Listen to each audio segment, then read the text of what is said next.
Hello, good afternoon. সবাই কেমন আছো? অনেক দিন তোমাদের সাথে কোনো মিনি ব্লগ শেয়ার করা হয় না। আসলে এখন সময় হয়ে ওঠে না, তো তাই আর কি। তো আমাদের খাওয়া দাওয়া কমপ্লিট দুপুরে, মামাকেও খাইয়েছি, কিন্তু অত্যাচার দেখো কিরম।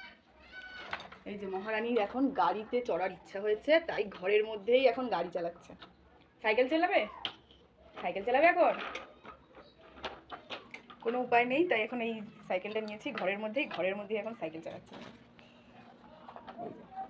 বাইরে যাবে এখন? বাইরে ঘুরতে যাবে? এখন দুপুরবেলা তো। দুপুরবেলা বাইরে যায় না মা। উপায় নেই, তাই এখন ঘরের মধ্যে সাইকেল চালানো হচ্ছে ওকে নিয়ে, এদিক থেকে ওদিক আর কি। After few moments, just wait